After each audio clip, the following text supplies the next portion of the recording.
Hello students, welcome back to our channel PSC NIOS। और आज के इस लेक्चर के अंदर हम डिस्कस कर रहे हैं अपने इम्पोर्टेंट क्वेश्चन पॉलिटिकल साइंस के। इसका एक जो पार्ट है हमारा वो पहले हम आप तक पहुंचा चुके हैं। आपको डिस्क्रिप्शन में इसका लिंक मिल जाएगा, वहां से आप देखेंगे कि हमारे क्वेश्चन नंबर 1 से लेकर और क्वेश्चन नंबर हमारा जो 24 तक है वो हमने अपने फर्स्ट लेक्चर के अंदर कवर किया था। आज के इस लेक्चर के अंदर हम जो अपना क्वेश्चन नंबर 25 है यहाँ से हम अपनी शुरुआत करेंगे। तो यहाँ हमारा देखिए क्वेश्चन है आंसर एनी 2 क्वेश्चन, यानी कि देखिए यहाँ आप देख रहे होंगे A, B और C, ये 3 क्वेश्चन हैं, लेकिन अटेम्प्ट कितने करने हैं?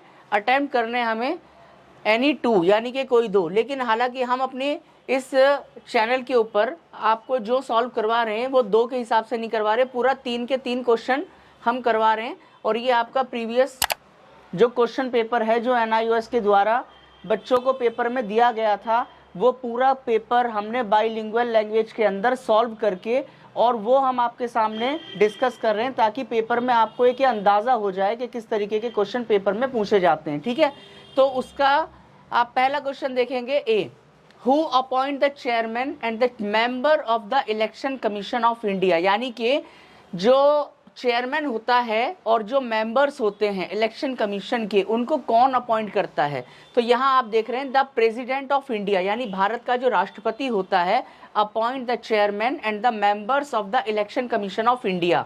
भारत के राष्ट्रपति के द्वारा ही चेयरमैन और मेंबर्स जो इलेक्शन कमीशन के हैं उनको नियुक्त किया जाता है। अगला प्रश्न देखेंगे B, who is the x officer chairman of the Rajya Sabha, यानी कि राज्यसभा का जो पदेन अध्यक्ष होता है, जो चेयरमैन होता है, वो कौन होता है? हु इज, यानी कि कौन होता है चेयरमैन? किसका चेयरमैन? राज्यसभा का चेयरमैन। तो आप यहाँ पर देखेंगे लिखा हुआ है the vice president of India. जो भारत के उपराष्ट्रपति होते हैं, जो वाइस प्रेसिडेंट ऑफ इंडिया होते हैं, वही क्या होते हैं? द चेयरमैन, है ना, वो चेयरमैन होते हैं किसके? राज्यसभा के चेयरमैन होते हैं the vice president of India. ठीक है, also the chairman of the Rajya Sabha. तो आपके दूसरे क्वेश्चन का आंसर भी यहाँ पर आपको मिल चुका है। क्वेश्चन नंबर 3 यानी कि C पर हम जाएंगे। Who is responsible for the administration of the country? आप देख रहे हैं कि हमारा जो एडमिनिस्ट्रेशन है, यानी कि हमारा जो प्रशासन है, उसको रन करने या उसको चलाने की जो रेस्पॉन्सिबिलिटी या जिम्मेदारी है वो किसकी है? तो आप देखेंगे यहाँ पर जिम्मेदारी है the prime minister is responsible for the administration of the country along with the council of minister, यानी कि जो भारत के प्रधानमंत्री हैं द प्राइम मिनिस्टर, वो रेस्पॉन्सिबल हैं किसके लिए? Administration of the country, Bharat का प्रशासन चलाने के लिए। और साथ में आप देखेंगे along with the council of minister, लेकिन वो ऐसा अकेला नहीं करते। हमारे देश का शासन वो किसकी मदद से चलाते हैं? आप देखेंगे हमारे देश का शासन चलाते हैं वो काउंसिल ऑफ मिनिस्टर, यानी कि एक जो मंत्री परिषद होता है, मंत्रियों का एक समूह होता है जिसको मंत्री परिषद कहा जाता है, उसकी सहायता से हमारे देश का एडमिनिस्ट्रेशन, हमारे देश का जो प्रशासन होता है, वो हमारे देश के प्राइम मिनिस्टर यानी कि हमारे जो देश के प्रधानमंत्री हैं नरेंद्र मोदी इस समय हैं, वो अपने मंत्रियों के समूह या मंत्री परिषद के साथ में ही देश का शासन चलाते हैं।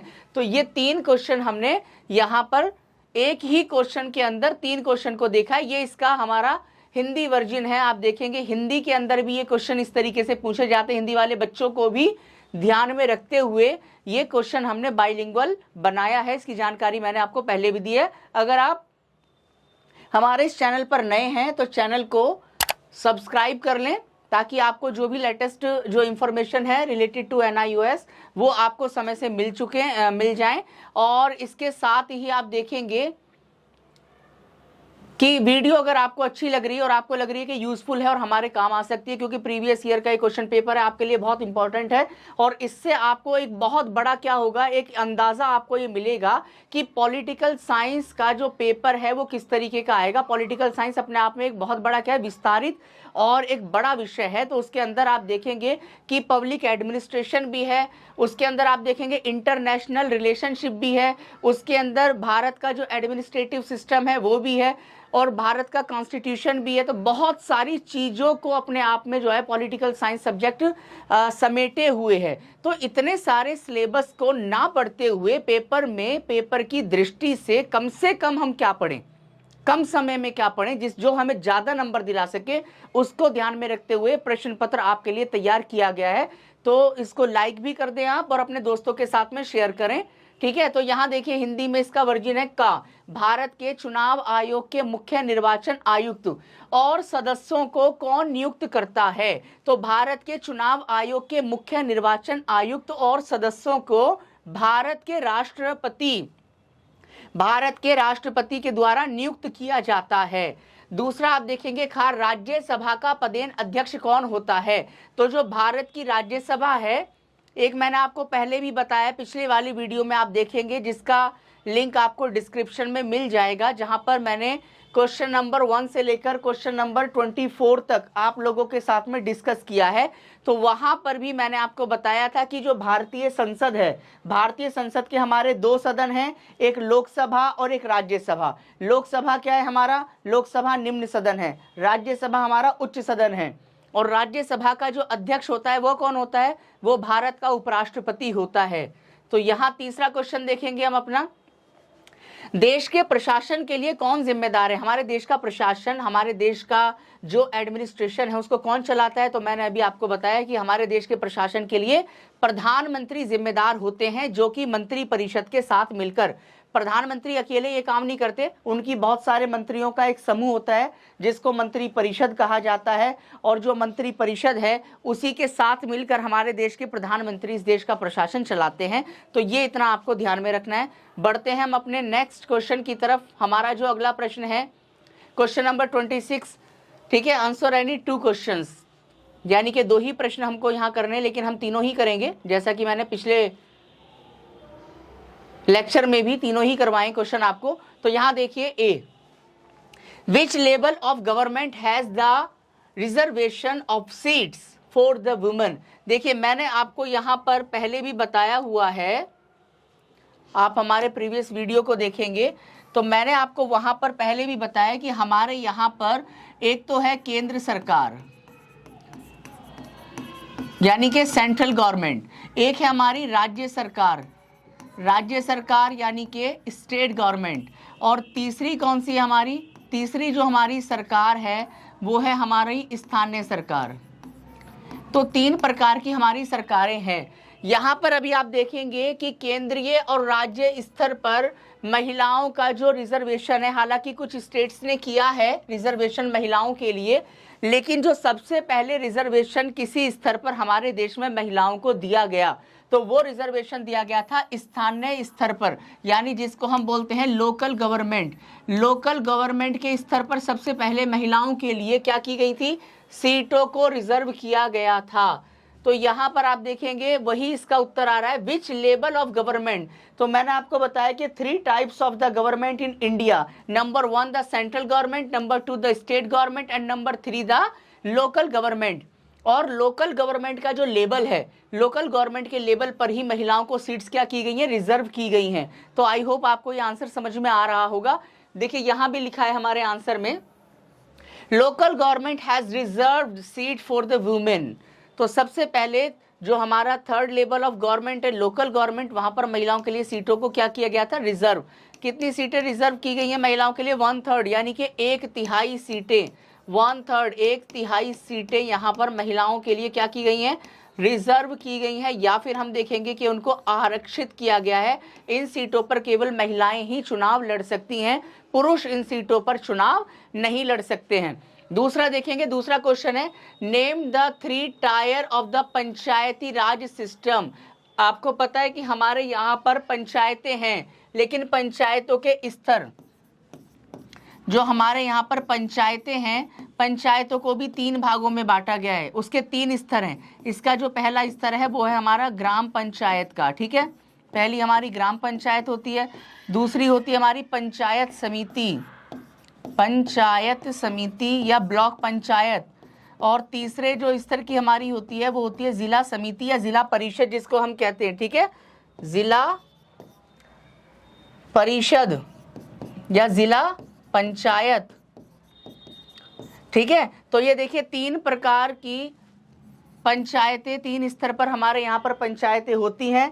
ग्राम पंचायत, ठीक है, पंचायत समिति या ब्लॉक पंचायत, और डिस्ट्रिक्ट यानी कि जिला पंचायत। तो यहाँ पर आप देखेंगे कि आपके क्वेश्चन का आंसर मैंने यहाँ पर लिखकर भी आपको बता दिया है, और यहाँ पर भी आपका लिखा हुआ है the 3 level of the panchayati raj system. Gram panchayat जो होती है वो विलेज लेवल पर होती है, then the next level of the panchayat, panchayat samiti in the block level, and the third type of the panchayat Zila Parishad. Zila Parishad is the third type of panchayat in the district level. तो ये 3 तरीके की पंचायतें हमारी होती हैं भारत के अंदर। पंचायतों को 3 भागों में 3 स्तरों पर विभाजित किया गया है। थर्ड क्वेश्चन देखते हैं अपना सी, विच इलेक्शन कमीशन, यानी कि कौन सा election commission hold the election of the local bodies in the state. यानी कि जो लोकल बॉडी है, लोकल बॉडी किसको बोला जा रहा है, लोकल बॉडी किसको कहा जाता है, तो लोकल बॉडी लोकल गवर्नमेंट को ही कहा जाता है।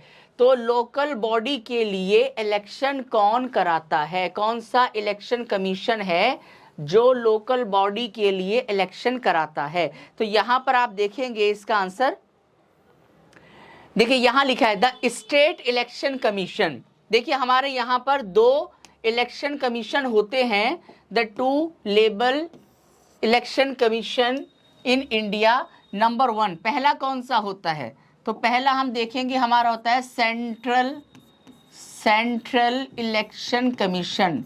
सेंट्रल इलेक्शन कमीशन, COMMISSION, ठीक है। Central election commission hold the election in the level of the central level and the state level. It mean the central election commission है ना, hold the election for the president election,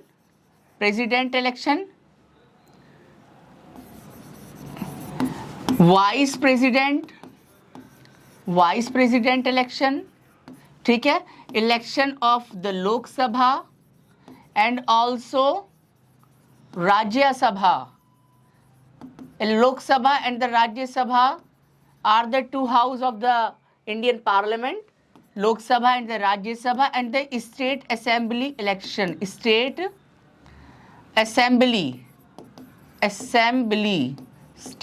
assembly election, यानी कि राज्यों की विधानसभा के चुनाव। यानी कि जो हमारा सेंट्रल इलेक्शन कमीशन है वो राष्ट्रपति के लिए चुनाव करवाता है, वो उपराष्ट्रपति के लिए चुनाव कराता है, वो लोकसभा के लिए चुनाव कराता है, राज्यसभा के लिए चुनाव कराता है, और स्टेट असेंबली यानी विधानसभा के लिए चुनाव कराता है। लेकिन ये कह रहे हैं कि क्वेश्चन क्या कह रहा है कि लोकल जो बॉडी होती है या लोकल जो गवर्नमेंट होती है उसके लिए कौन चुनाव कराता है, तो इसका आंसर है state election commission. State election commission,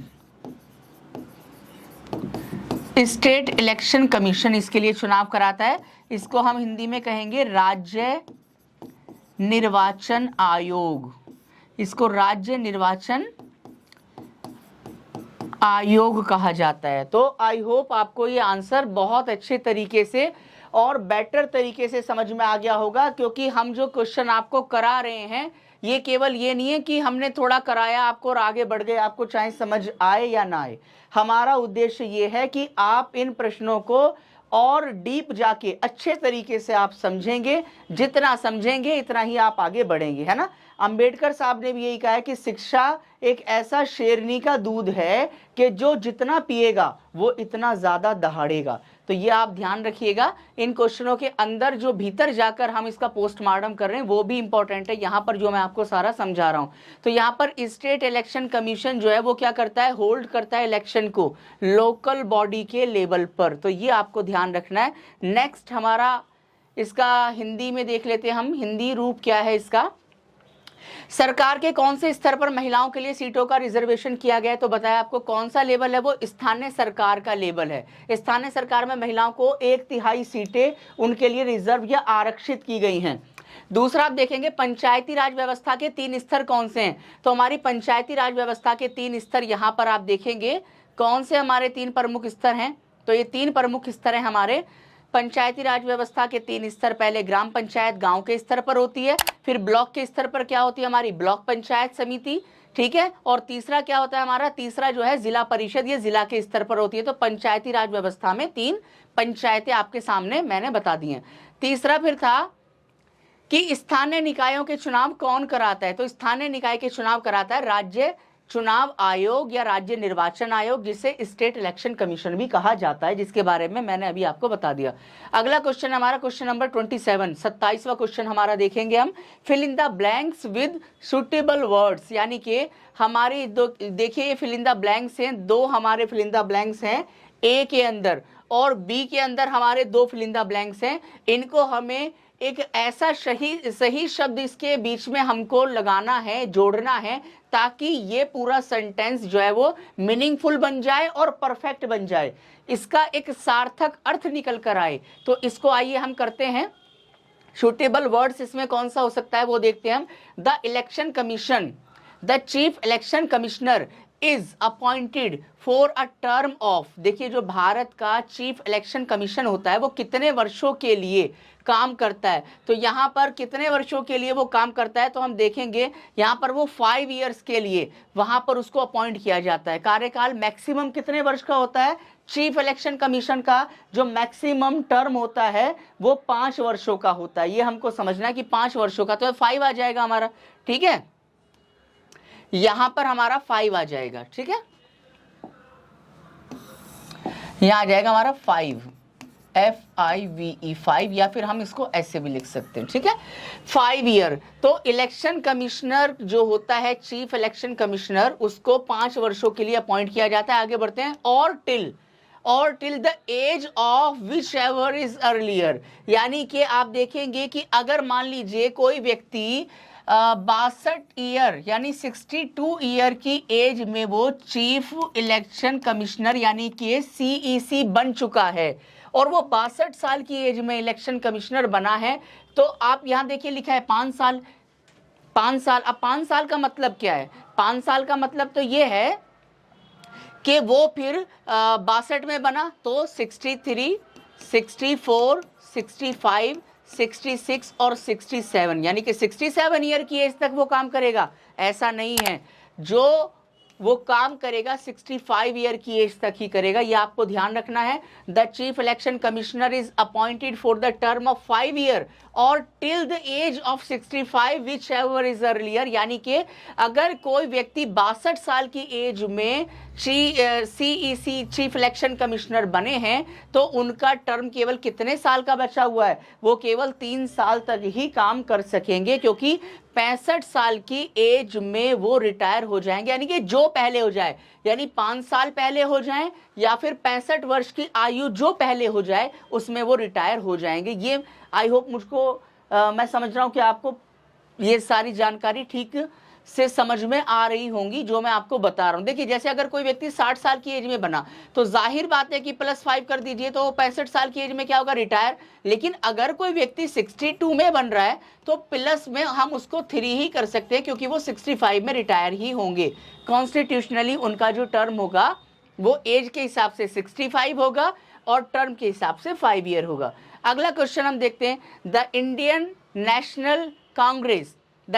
national Congress was formed in the year, देखिए भारतीय राष्ट्रीय कांग्रेस की स्थापना कब हुई थी, तो भारतीय राष्ट्रीय कांग्रेस की स्थापना हुई थी 1885, 10 दिसंबर 1885 को भारत में भारतीय राष्ट्रीय कांग्रेस की स्थापना हुई थी।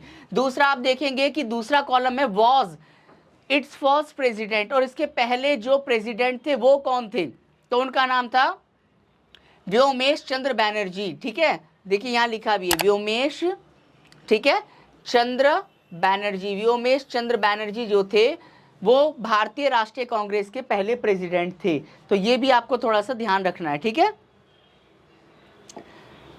इसी को हम हिंदी में देखते हैं। समुचित शब्दों से रिक्त स्थानों को भरिए। मुख्य चुनाव आयुक्त को, तो मुख्य चुनाव आयुक्त को मैंने अभी आपको बताया है कि कितने वर्षों के लिए, अगर वर्ष की बात होगी तो 5 वर्ष आएंगे, 5 वर्षों के लिए, ठीक है। और अवधि की बात आएगी तो 65 वर्ष के लिए क्या किया जाता है, उनको नियुक्त किया जाता है।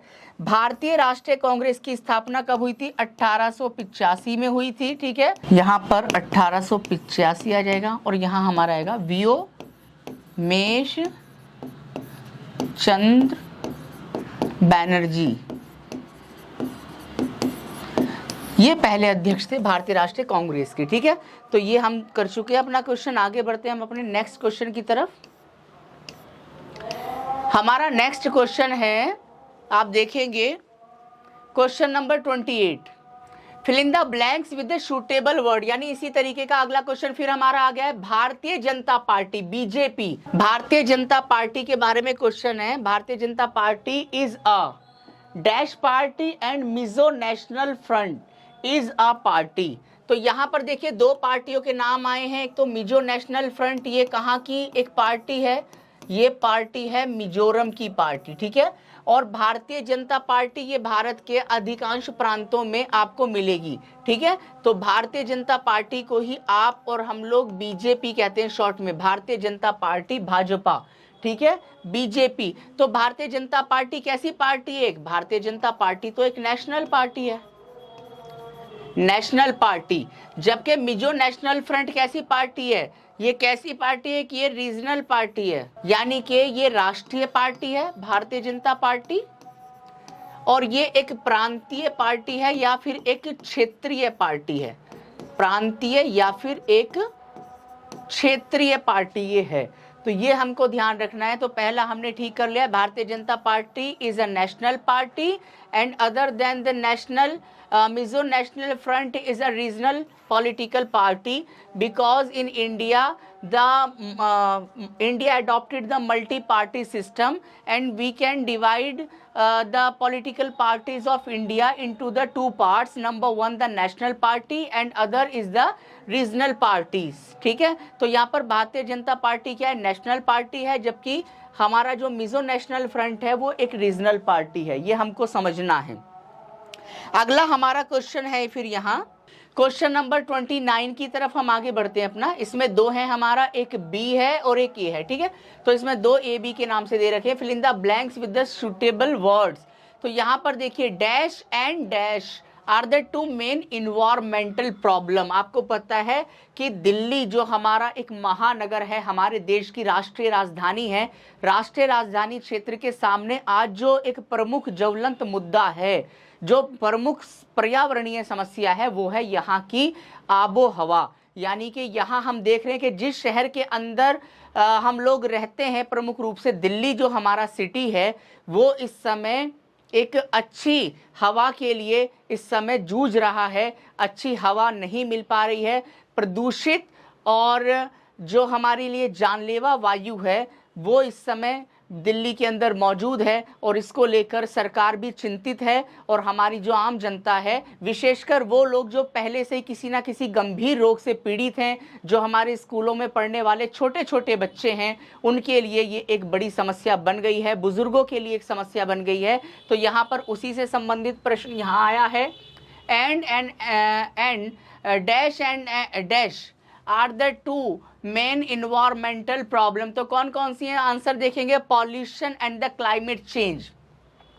पॉल्यूशन आपको पता है, the multi types of the pollution, air pollution, land pollution, water pollution is the type of the pollution. तो नंबर 1 में क्या आएगा? Pollution and the climate change. Climate change यानी कि मौसम में लगातार चेंज होता जा रहा है, मौसम का मिजाज लगातार बदलता चला जा रहा है। ये जो है प्रमुख हमारी इन्वायरमेंटल प्रॉब्लम है। और दूसरा हम देखेंगे B, India has a protected network of the 75 parks and the 421 sanctuaries. कितनी सेंचुरीज हैं भारत में और कितने नेशनल पार्क हैं? तो हम देखेंगे हमारे पास में 75 नेशनल पार्क हैं इस समय हमारे पास में। अगर हम बात करेंगे किसकी, अगर हम बात करेंगे नेशनल पार्क की, तो नेशनल पार्क कितने हमारे यहाँ पर? India has a protected network of the 75 national park. तो यहाँ पर हमारा आ जाएगा नेशनल। कितने नेशनल पार्क हैं? 75। और 421 हमारे यहाँ पर क्या है? वाइल्ड लाइफ सेंचुरी है। वाइल्ड लाइफ यानी वन्य जीव अभ्यारण्य। वन्य जीव अभ्यारण्य कितने हमारे यहाँ पर? 421 हैं। और राष्ट्रीय पार्क कितने हमारे यहाँ पर? 75 यानी कि 75 हैं। तो ये हमको इस प्रश्न के अंदर हमसे पूछा गया था, ठीक है। तो ये हमने इसका आंसर कर लिया है। नेक्स्ट अगले क्वेश्चन की तरफ हम अपने आगे बढ़ते हैं।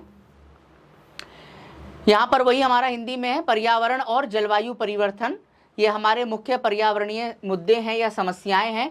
और भारत में जो है 75 राष्ट्रीय उद्यान हैं और 421 वन्य जीव अभ्यारण्य भारत में हैं और भारत इनका एक सुरक्षित ढांचा है। तो ये का और खा के रूप में हमने कर लिया है। अपने आगे अगले प्रश्न की तरफ हम बढ़ते हैं। क्वेश्चन नंबर हमारा 30, क्वेश्चन नंबर 30 पर हम अपने पहुंच गए हैं। और हमारा जो क्वेश्चन नंबर 30 है वो है fill in the blanks with the suitable words. तो यहाँ पर हम देखेंगे कि पहला एक इसमें क्वेश्चन हमसे किया गया है, commission recommended reservation of seats for the dash in the government job. यानी कि कौन सा ऐसा कमीशन था जिसने रिजर्वेशन की बात की, किसकी, गवर्नमेंट जॉब यानी कि जो सरकारी नौकरियां हमारी होती हैं उसके अंदर रिजर्वेशन की बात किस कमीशन के द्वारा की गई थी, रिकमेंड की गई थी। तो आपका जो आंसर है वो यहाँ लिखा है मंडल कमीशन। देखिए जो मंडल कमीशन था इसके बारे में मैं आपको थोड़ा सा और जानकारी दे देता हूँ। जो हमारा मंडल कमीशन था वो जनता पार्टी की सरकार जब हमारे यहाँ पर बनी थी, जनता पार्टी की सरकार थी और इस सरकार ने एक आयोग बनाया था और इस आयोग का नाम क्या था, इस आयोग का नाम था मंडल आयोग। और ये जो हमारा मंडल आयोग था इसके अध्यक्ष कौन थे, इसके अध्यक्ष थे बीपी मंडल, बीपी मंडल, बीपी। तो बीपी मंडल इसके अध्यक्ष थे और पूरा नाम क्या था इनका, पूरा नाम था बिंदेश्वरी प्रसाद मंडल। तो बिंदेश्वरी प्रसाद मंडल जो थे वो इसके अध्यक्ष थे, ये ध्यान रखना है आपको। Bindeshwari Prasad Mandal, BP Mandal, who was the the chief minister of the Bihar state and he was also the chairman of the Mandal commission, ठीक है। और मंडल कमीशन किसके द्वारा बनाया गया था, मंडल कमीशन जो सेटअप किया गया था वो जनता पार्टी की सरकार के द्वारा सेटअप किया गया था। तो यहाँ पर यही वो मंडल कमीशन है जिसने कहा कि जो ओबीसी हैं, अदर बैकवर्ड क्लास यानी कि जो अन्य पिछड़ा वर्ग है, उसको सरकारी जॉब के अंदर रिजर्वेशन दिया जाए, ऐसा रिकमेंडेशन इसी मंडल कमीशन का था।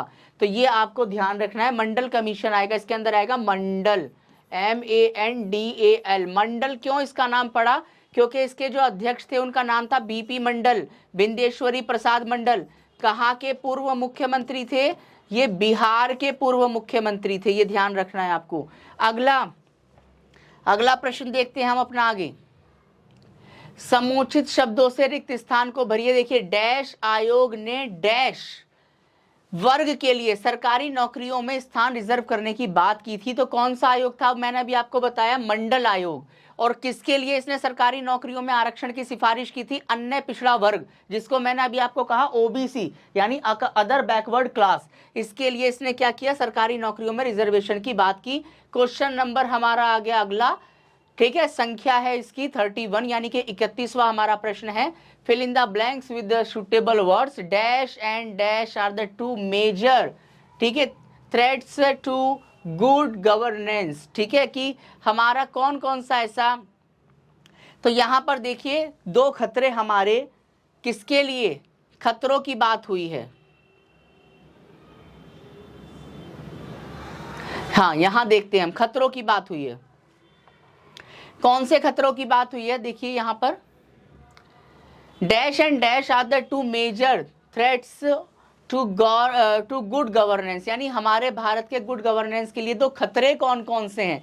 तो देखिए पहला खतरा हमारा, जो हमारे गुड गवर्नेंस के लिए पहला खतरा है वो है हमारा करप्शन, करप्शन यानी कि भ्रष्टाचार। और दूसरा है nepotism, nepotism and the corruption is the two major threats to good governance, यानी कि हमारे सामने जो प्रमुख दो चिंताएं हैं हमारे अच्छे शासन के लिए, वो एक तो करप्शन है, एक है हमारा नेपोटिज्म, ठीक है, ये इसका आंसर हो जाएगा। और दूसरा है the essence of good governance is being friendly and power dash system। तो देखिए the essence of good governance is being pupil। देखिए गुड गवर्नेंस को अच्छे तरीके से कौन आगे बढ़ाते हैं, वो देश के लोग ही आगे बढ़ाते हैं, पीपल। और फ्रेंडली एंड पावर को क्या करना है हमें, डिसेंट्रलाइज सिस्टम, यानी कि सेंट्रलाइज सिस्टम नहीं करना, पावर को हमें एक जगह इकट्ठा नहीं करना, बल्कि हमें शक्तियों का विभाजन करना है केंद्र स्तर पर और राज्य स्तर पर। तो यहाँ आप देखेंगे the essence of the good governance is being the people, पहले में पीपल आ जाएगा, फ्रेंडली पावर, डिसेंट्रलाइज्ड सिस्टम और दूसरे में डिसेंट्रलाइज आ जाएगा। हिंदी में देखते हैं इसको, समुचित शब्दों से रिक्त स्थान को भरिए, का और खा, ठीक है, का यानी कि भ्रष्टाचार और परिवारवाद, ठीक है, नेपोटिज्म परिवारवाद, भ्रष्टाचार करप्शन। तो यहाँ पर देखिए भ्रष्टाचार और सुशासन दो प्रमुख खतरे हमारे सुशासन के लिए। और अच्छे शासन का सार क्या है, अच्छे शासन का सार है जनता के जो किसमें हो, हित में हो, जनता के हित में ही हमेशा अच्छा शासन होता है। और सत्ता में लोगों की भागीदारी होना चाहिए, सत्ता का विभाजन होना चाहिए, सत्ता एक जगह किसी एक सरकार के पास में पावर इकट्ठी नहीं होनी चाहिए, उसे केंद्र और राज्य स्तर पर विभाजित या बांट देना चाहिए। इससे क्या होगा, ज्यादा से ज्यादा सत्ता बटेगी तो उसके दुरुपयोग की संभावना भी इतनी ही क्या होती चली जाएंगी, इतनी ही कम होती चली जाएंगी। तो ये आपको ध्यान में रखना है। अच्छे शासन का सार क्या है, अच्छे शासन का सार जनता का हितैषी होना और सत्ता का क्या होना चाहिए, विभिन्न स्तरों पर सरकार के द्वारा, संविधान के द्वारा शक्ति का वितरण या विभाजन होना चाहिए, सब लोगों को भागीदारी भी मिले और सत्ता के दुरुपयोग की संभावनाएं भी क्या हो जाए, कम हो जाए। तो ये हमको ध्यान में रखना है। हम अगला क्वेश्चन है हमारा क्वेश्चन नंबर 32, 32वां क्वेश्चन है हमारा, fill in the blanks with suitable words, यानी कि वही हमारा क्वेश्चन जो हमारे चल रहे हैं, fill in the blanks type question वही हमारे आ रहे हैं। Computers can increase the dash in the dash of government. तो कंप्यूटर्स क्या कर रहे हैं, computers can increase the efficiency, efficiency को क्या कर रहे हैं, इंक्रीज कर रहे हैं, बढ़ा रहे हैं, in the operation of the government. जो भी सरकार जो भी नीतियां बनाती है उनको सफल बनाने में आजकल सबसे बड़ा जो रोल आ गया है वो कंप्यूटर्स का आ गया है, ठीक है। तो यहाँ पर देखेंगे कंप्यूटर सरकार के निर्णयों को आगे बढ़ाता है और क्या करता है, सटीकता को भी ये बढ़ा सकता है। सटीकता यानी कि कंप्यूटर के द्वारा आप देखेंगे सरकार के पास जो भी आंकड़े आते हैं उनमें त्रुटि की या गलती की संभावनाएं बहुत कम हो जाती हैं अगर वो आंकड़े ऑनलाइन मोड पर या कंप्यूटरों के द्वारा क्या किए जाते हैं, संकलन इनका किया जाता है या इनको इकट्ठा किया जाता है। तो यहाँ पर कंप्यूटर सरकार के निर्णयों में सटीकता को बढ़ा सकते हैं, ठीक है। Computer can increase the efficiency in the operation of the government. तो आई होप आपको ये समझ में आ गया होगा।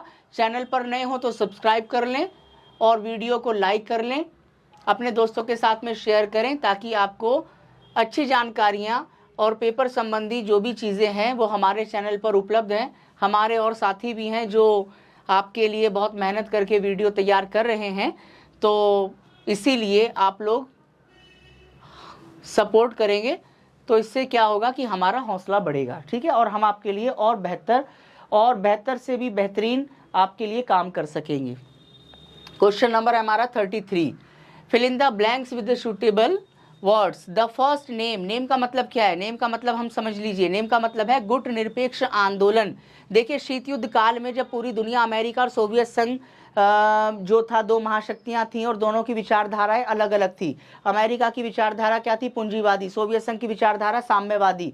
तो ये दो विपरीत विचारधाराएं आपस में टकराई और इनके टकराने से जो पूरी दुनिया में एक तनाव का और संघर्ष का जो वातावरण पनपा, जो वातावरण उत्पन्न हुआ, उसको क्या कहा गया, शीत युद्ध कहा गया, कोल्ड वॉर उसको कहा गया। और ऐसे समय में भारत क्या हुआ था, आज़ाद हुआ था। तो भारत और भारत के साथ में मिस्र था, यूगोस्लाविया था, इंडोनेशिया था, ऐसे देशों ने मिलकर क्या किया, एक अलग से अपना गुट तैयार किया और इस गुट को ही क्या कहा गया, इसको कहा गया गुट निरपेक्ष, ठीक है, यानी कि ना तो हम अमेरिका के गुट में शामिल होंगे, ना हम सोवियत संघ के गुट में शामिल होंगे। हम अपना एक तीसरा गुट बनाएंगे जो दोनों से अपने संबंध तो बरकरार रखेगा, लेकिन दोनों के समूह से अपने आप को क्या रखेगा, दूर रखेगा। गुट निरपेक्ष का मतलब है निर माने नहीं, पेक्ष माने पक्ष लेना, यानी कि दोनों जो गुट हैं, अमेरिका का गुट और सोवियत संघ का गुट, दोनों से ही हमें दोनों का ही पक्ष नहीं लेना है, दोनों से दूरी बनानी है। इसको इंग्लिश में क्या कहा गया, इसको नेम कहा गया, यानी कि नॉन अलाइन मूवमेंट। तो द फर्स्ट नेम कॉन्फ्रेंस, जो पहली बैठक हुई थी, किसकी पहली बैठक हुई थी, नेम यानी गुट निरपेक्ष आंदोलन की, वो कब हेल्ड की गई और कहां हेल्ड की गई? तो देखिए बेलग्रेड, जो यूगोस्लाविया की राजधानी बेलग्रेड था, वहां पर पहली नेम की बैठक हुई थी, गुट निरपेक्ष आंदोलन की बैठक हुई थी। और वर्ष कौन सा था? वर्ष था हमारा 1961, यानी कि 1961 के वर्ष के अंदर बेलग्रेड, जो यूगोस्लाविया की राजधानी है, यहां पर गुट निरपेक्ष आंदोलन का प्रथम सम्मेलन आयोजित किया गया था। तो हिंदी इंग्लिश में दोनों में आपको समझ में आ गया होगा। नेक्स्ट है हमारा क्वेश्चन नंबर 34, यानी कि क्वेश्चन नंबर 34 हम अपना देखेंगे। Fill in the blanks with the suitable words, dash is the boundary line between China and India, which line is the east of dash. देखिए एक लाइन का नाम हमें यहाँ बताना है जो किस किस के बीच में है, चाइना और इंडिया के बीच में, और ये हमें बताना है कि लाइन जो है कहाँ से होकर गुजरती है। तो इसका आंसर है the make Mohan line. Line कौन सी है? भारत और चाइना के बीच में जो लाइन है, जो बॉर्डर है, उसको कहा जाता है make Mohan line. Make Mohan line is the boundary, किस किस के बीच में बाउंड्री है? Between China and India. और ये कहां से होकर गुजरती है? The east of Bhutan, Bhutan के ईस्ट से यानी कि पूरब से होकर ये रेखा गुजरती है। और ये रेखा, ये लाइन भारत और चाइना के बीच में किसका काम करती है? एक बाउंड्री का काम करती है। यहां पर देखेंगे मेक मोहन रेखा, भारत और चीन के बीच एक सीमा रेखा है जो भूटान के पूर्व में स्थित है, ये यहां से गुजरती है। ठीक है, तो ये हमारा हो गया है। अब हमारा अगला क्वेश्चन है क्वेश्चन नंबर 35। क्वेश्चन नंबर 35 हम देख लेंगे अपना वैकल्पिक मॉड्यूल 7B। ठीक है, और इसमें हम देखेंगे क्वेश्चन नंबर 35 से हम अपने स्टार्ट करेंगे। Fill in the blanks with suitable words. ठीक है, और क्वेश्चन क्या है हमारा? क्वेश्चन है हमारा आपके सामने लिखा है the condition of service of members of the UPSC. ठीक है, द कंडीशन यानी कि जो शर्तें हैं, जो कंडीशन है ऑफ सर्विस, किसकी सर्विस के बारे में बात करें? The member of the UPSC यानी यूनाइटेड पब्लिक सर्विस कमीशन, संघ लोक सेवा आयोग, जो हमारे आईएएस और आईपीएस स्तर के अधिकारियों के लिए जो ज्वाइनिंग प्रक्रिया यानी कि नियुक्ति की प्रक्रिया को करने वाली जो संस्था है, जो इंस्टीट्यूशन है, उसका नाम है यूपीएससी। आपने बहुत अच्छे से इसके बारे में सुना होगा। और ये जो यूपीएससी के मेंबर हैं, उन्हीं से लेकर ये क्वेश्चन है, shall not dash, shell not B dash after their appointment that may lead to their dash। तो देखिए आंसर क्या होगा इसका, हम सुटेबल वर्ड क्या लगाएंगे इसके लिए? The condition of the service of the member of the UPSC shall not be diminished after their appointment that may lead to their removal, यानी कि रिमूव करना मीन्स उसको हटाना। ठीक है, तो इसमें देखते आगे हम हिंदी में एक बार समझ लेते हैं। देखिए यहाँ लिखा है नियुक्ति के बाद, जब उनकी नियुक्ति हो जाएगी, किसकी नियुक्ति हो जाएगी? संघ लोक सेवा आयोग यानी यूपीएससी के सदस्यों की जब नियुक्ति हो जाएगी तो उनकी सेवा शर्तें कमजोर, डिमिनाइज का मतलब क्या होता है? उसको कमजोर नहीं किया जा सकता है। एक बार वो अगर अपने पद पर नियुक्त हो गए तो उनको जल्दी से हटाया नहीं जा सकता, क्योंकि उनको हटाने की प्रक्रिया बहुत ही जटिल है। एक बार जब उनकी नियुक्ति हो जाएगी तो उनको जो उनकी सेवा शर्तें हैं उनको कमजोर नहीं किया जा सकता, जिससे कि उनको उनके पद से हटाया ना जा सके या फिर उनको निकाला ना जा सके। तो डिमिनाइज्ड का मतलब क्या बताया? कमजोर बताया। ठीक है, और रिमूव का मतलब क्या होता है? बाहर निकाल देना या फिर उनको पद से हटा देना। तो ये हमारा इसमें बनेगा। अब हम सेक्शन बी की तरफ अपने आगे बढ़ रहे हैं। सेक्शन बी में देखिए हमारे ये एक्सप्लेनेशन वाले क्वेश्चन हैं, इसके बारे में हम जानकारी आपको देंगे यहाँ पर। और प्रश्न नंबर हमारी जो है वो है हमारा 36, प्रश्न संख्या 36 से हमारे एक्सप्लेनेशन वाले जो प्रश्न हैं उनकी हम शुरुआत कर रहे हैं। Explain Gandhi's thinking that means justify the end, यानी कि गांधी जी की सोच की साधन ही साधन को न्यायोचित ठहराते हैं की व्याख्या कीजिए।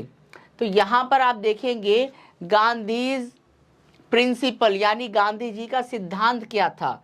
उनका सिद्धांत था मीन जस्टिफाई द एंड, यानी कि साध्य और साधन, ये दो की बात की जा रही है। यहाँ पर आपको थोड़ा सा समझना पड़ेगा, साध्य और साधन।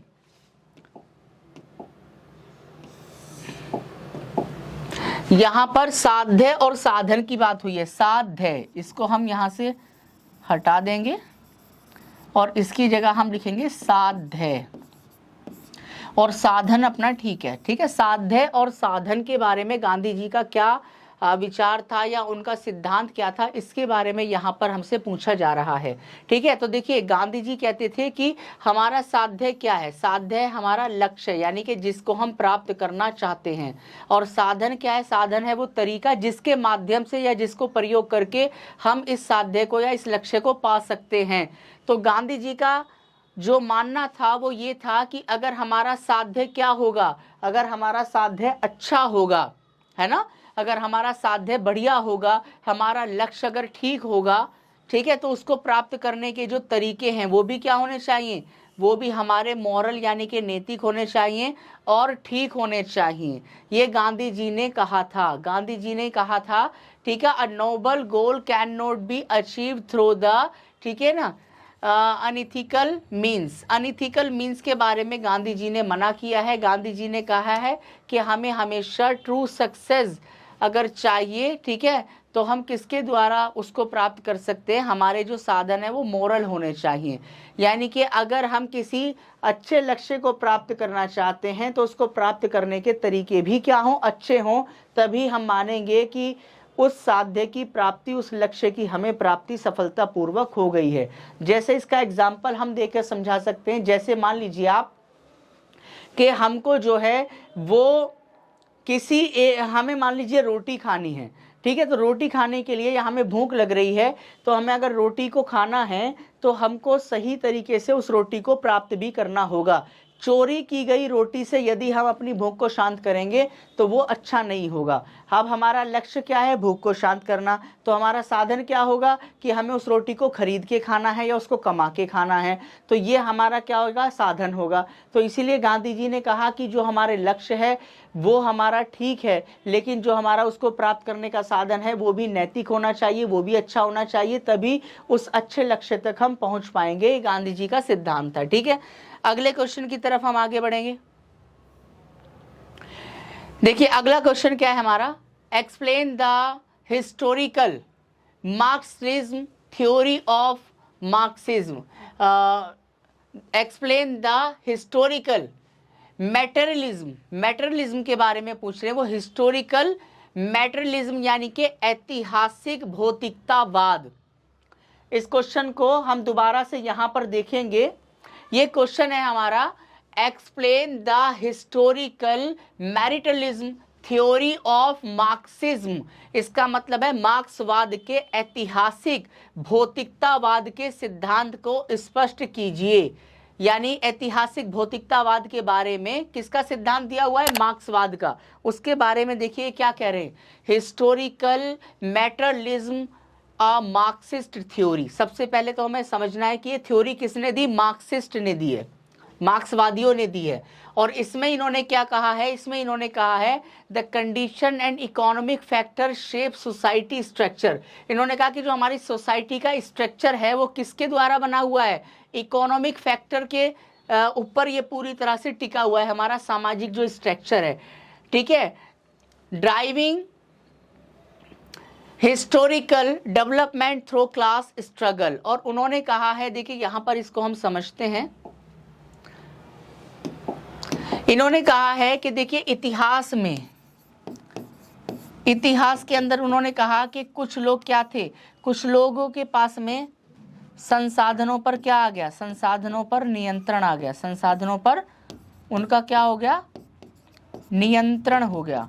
और संसाधनों पर नियंत्रण होने की वजह से क्या हुआ, हमारा समाज दो भागों में बढ़ गया। एक समाज हमारा बना गरीब या वंचित समाज, और एक बना हमारा अमीर समाज, ठीक है, या शोषण करने वाला समाज, शोषण करने वाला समाज, ठीक है। तो जो अमीर समाज है वो शोषण करने वाले समाज के रूप में मार्क्सवादियों ने कहा, और गरीबों को क्या बताया, वंचित बताया। और इसके लिए उन्होंने जिम्मेदार क्या ठहराया कि जो संसाधन हैं, संसाधनों का जो वितरण है, वितरण या फिर हम कह सकते हैं कि जो बंटवारा है, जो बंटवारा है संसाधनों का, वो ठीक तरीके से नहीं हुआ। और ठीक तरीके से संसाधनों का बंटवारा ना होने की वजह से हमारा क्या हुआ कि जो संसाधन है वो कुछ ही लोगों के हाथ में चले गए। और इसने क्या किया, समाज को दो भागों में बांट दिया, अमीर और गरीब। और इनके बीच में हमेशा फिर क्या होता रहता है, स्ट्रगल होता रहता है। तो इसके बारे में उन्होंने बताया, किसके अंदर बताया, हिस्टोरिकल मैटेरियलिज्म के बारे में उन्होंने बताया है। किसने बताया, मार्क्सिज्म यानी कि मार्क्सवादियों ने बताया है। तो ये हमको ध्यान में रखना है, ठीक है। आई होप आपको ये आंसर अच्छे से समझ में आ रहा होगा। उन्होंने कहा है कि ऐतिहासिक भौतिकतावाद का जो सिद्धांत है वो आर्थिक स्थिति के ऊपर बना हुआ है, क्योंकि हमारे समाज की संरचना ऐसी है कि कुछ संसाधनों के ऊपर अमीरों का ज़्यादा कब्जा हो गया, जिसकी वजह से समाज का एक बहुत बड़ा वर्ग गरीब रह गया। और इनके बीच में फिर क्या हुआ, इनके बीच में वर्ग संघर्ष हुआ। किस किस के बीच में, अमीरों और गरीबों के बीच में। जो वर्ग संघर्ष का जो प्रमुख कारण है वो यही है कि उत्पादनों पर और संसाधनों पर समाज के अमीर वर्ग का ही कब्जा हो गया है, जिससे जो गरीब वर्ग है वो वंचित हो गया, जिसने समाज में एक संघर्ष को क्या दिया है, जन्म दिया है।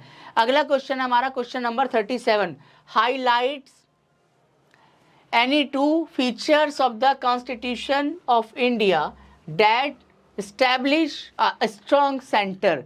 देखिए यहाँ पर कहा गया है कि भारतीय संविधान के कोई दो ऐसे लक्षण बताइए जिससे आप ये कह सकते हैं कि हमारे यहाँ भले ही केंद्र सरकार और राज्य सरकार के बीच में शक्तियों को बांट दिया गया, लेकिन इसके बावजूद भी आप देखेंगे कि हमारे यहाँ पर ज़्यादा शक्तिशाली कौन है, ज़्यादा शक्तिशाली फिर भी हमारे यहाँ पर सेंट्रल गवर्नमेंट है, यानी कि हमारी केंद्र सरकार ज़्यादा क्या है, ज़्यादा ताकतवर है। तो यहाँ पर हमें ये बताने हैं 2 पॉइंट। तो सबसे पहले देखिए यूनियन लिस्ट, मैंने आपको पहले भी बताया है, पिछले लेक्चर की वीडियो आप देखेंगे जिसका डिस्क्रिप्शन मैंने आपको लिंक में उपलब्ध करा दिया है। यहाँ पर मैंने आपको बताया था कि हमारे यहाँ पर जो सरकार है उस सरकार की शक्तियों को 2 भागों में बांटा गया है।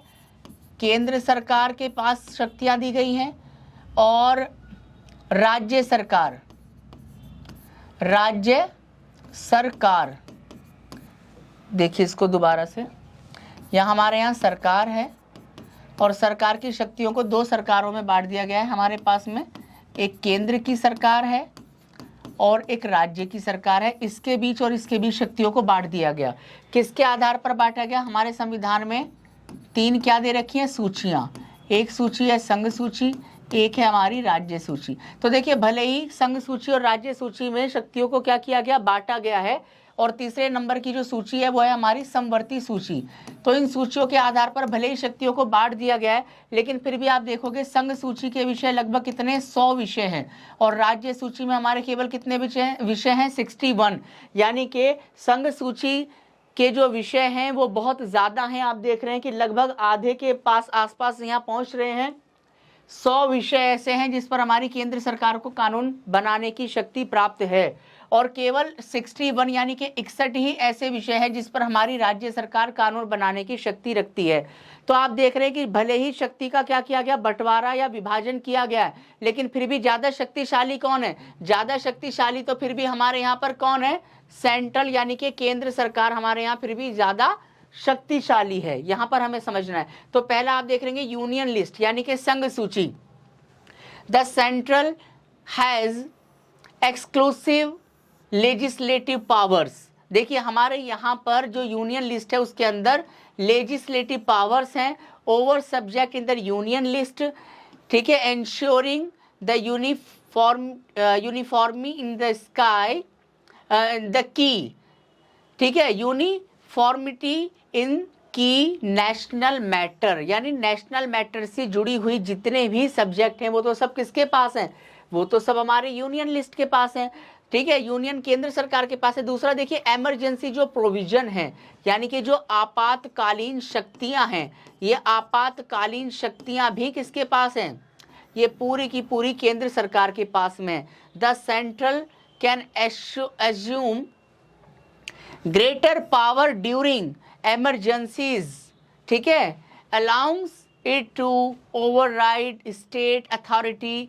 For the national stability. यानी कि आप देखेंगे कि जब इमरजेंसी हमारे देश में लग जाती है, आपातकाल लग जाता है, तो ऐसी स्थिति में भी सबसे ज़्यादा शक्तिशाली कौन हो जाती है? केंद्र सरकार हो जाती है। और दूसरा मैंने बताया संघ सूची में कितने विषय हैं? लगभग 100। तो ये केंद्र सरकार को क्या बनाते हैं? शक्तिशाली बनाते हैं। यहाँ पर हमें ये समझना पड़ेगा। इसको हिंदी में देख लेते हैं।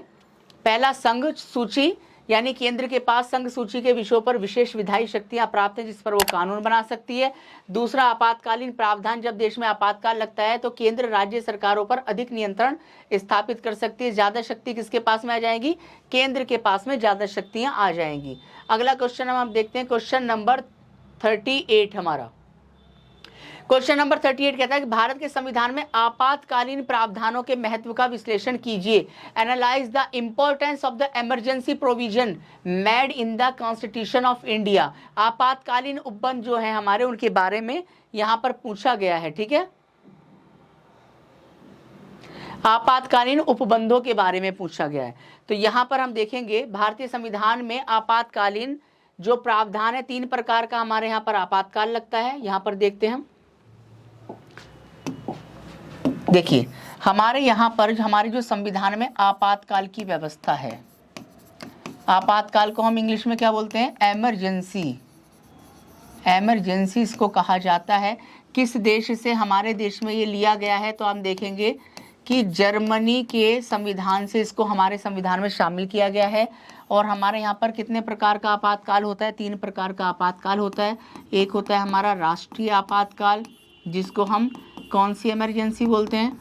इसको हम नेशनल इमरजेंसी बोलते हैं। एक हमारा होता है राज्य आपातकाल, इसको हम स्टेट इमरजेंसी कहते हैं। एक हमारा होता है वित्तीय आपातकाल, और वित्तीय आपातकाल को हम फाइनेंशियल इमरजेंसी कहते हैं। भारतीय संविधान का जो अनुच्छेद है, अनुच्छेद संख्या है 352 के अंदर नेशनल इमरजेंसी के बारे में बताया गया है। 356 के अंदर राज्य आपातकाल और 360 के अंदर वित्तीय आपातकाल के बारे में बताया गया है। ठीक है, इसके अलावा हमारा जो आपातकाल की जो घोषणा करता है वो कौन करता है? आपातकाल की घोषणा भारत के कौन करते हैं? भारत के राष्ट्रपति के द्वारा किया जाता है। ठीक है, तो इतनी चीज़ें मैंने आपको यहाँ पर बताई हैं। ठीक है, आंसर में एक बार हम यहाँ पर देख लेते हैं, इसका स्क्रीनशॉट अगर आप चाहें तो ले सकते हैं। वित्तीय आपातकाल एक भी बार अभी हमारे देश में नहीं लगा है। राज्य आपातकाल और राष्ट्रीय आपातकाल अनेकों बार हमारे देश में लगा है। ठीक है, इसका आंसर हम देखते हैं यहाँ पर। भारत के संविधान में आपातकालीन प्रावधान राष्ट्रीय सुरक्षा को सुनिश्चित करने के लिए, जब हमारे देश के ऊपर कोई संकट आ जाता है या कोई देश हमारे देश के ऊपर क्या कर देता है? हमला कर देता है, तो राष्ट्रीय सुरक्षा जब हमारे देश की खतरे में पड़ जाती है, सीमाएं हमारी सुरक्षित नहीं रह पाती हैं, देश के अंदर एक तरीके से गुंडा राज जैसी व्यवस्था स्थापित हो जाती है, संविधान और कानून के शासन पर जब एक प्रकार का संकट आ जाता है, तो ऐसी स्थिति में हमारे देश के संविधान के अंदर आपातकालीन प्रावधान है और सरकार इन्हीं आपातकालीन प्रावधानों का प्रयोग करती है। ठीक है, सरकार को संकट के समय अधिक शक्तिशाली जो बनाते हैं यही आपातकालीन प्रावधान बनाते हैं, और नागरिकों के अधिकारों की भी सुरक्षा एक तरीके से करते हैं। ठीक है, अगला क्वेश्चन है हमारा क्वेश्चन नंबर 39।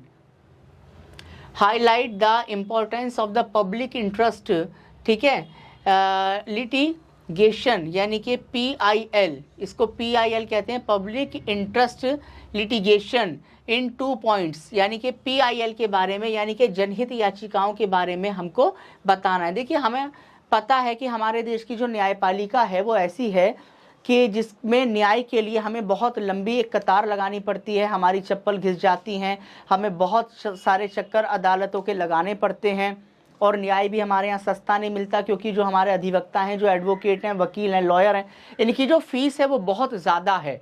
ठीक है, और इसके अलावा न्याय के लिए बहुत सारे मामले पहले से ही लंबित हैं, तो तारीख पे तारीख हमें मिलती चली जाती है, लेकिन न्याय हमें बहुत लेट में जाकर मिलता है। तो हमें अपनी न्याय व्यवस्था प्रणाली के बारे में मैं न्याय व्यवस्था की विसंगति या फिर त्रुटि आपको नहीं बता रहा हूँ, लेकिन हमारे यहाँ जो एक स्ट्रक्चर बना है और एक जो लोगों की भावना जुड़ी हुई है न्याय व्यवस्था को लेकर, वो यही है कि हमें न्याय देर से मिलता है, जल्दी न्याय मिलने की उम्मीद बहुत कम रहती है। तो यहाँ पर जनहित याचिका के बारे में कहा गया, जनहित याचिका वह याचिकाएं होती हैं जो जनता के हितों को ध्यान में रखते हुए न्यायालय के सामने, न्यायालय के समक्ष प्रस्तुत की जाती हैं और न्यायालय उस पर अपने भूमिका को, ठीक है, रेखांकित करते हुए न्यायालय भी क्या करता है कि उसमें अपनी जो है अपनी तरफ से दलील देता है या विभिन्न विभागों को या सरकार को आदेश देता है या फटकार लगाता है। तो इसको हम जनहित याचिका कहते हैं। तो जनहित याचिका के 2 पॉइंट हम देख लेते हैं यहाँ पर। सबसे पहले तो देखिए, जनहित याचिका अगर होगी तो न्याय तक लोगों की पहुंच बढ़ पाएगी। जैसा कि अभी मैंने आपको बताया भी है कि न्याय तक लोगों की पहुंच नहीं हो पाती है, क्योंकि न्याय के लिए एक लंबी कतार हमको लगानी पड़ती है और बहुत सालों तक हमको न्याय के लिए गुहार लगानी पड़ती है, अदालतों के चक्कर काटने पड़ते हैं, एक मोटी फीस हमको जो है वो वकीलों को और अधिवक्ताओं को चुकानी पड़ती है, उसके बाद में जाकर हमें न्याय मिलता है। तो अगर मैं ये कहूँ कि न्याय देरी से मिलना न्याय ना मिलने के ही समान है तो भी एक तरीके से गलत नहीं होगा। तो अगर जनहित याचिकाएं होंगी तो न्याय तक लोगों की पहुंच हो सकेगी। जनहित याचिका वंचित वर्गों को न्याय दिलाने का एक अवसर प्रदान करती है और इससे क्या होगा, एक सामाजिक न्याय यानी एक सोशल जस्टिस जो है समाज के अंदर, जो जातियों के आधार पर या सामाजिक आधार पर आप देखोगे जो ऊंच नीच और जो भेदभाव है उसको समाप्त करने में जनहित याचिकाएं अपनी महत्वपूर्ण भूमिका निभा सकती हैं। इससे सामाजिक न्याय को एक बढ़ावा मिल सकता है। दूसरा है न्यायिक सक्रियता।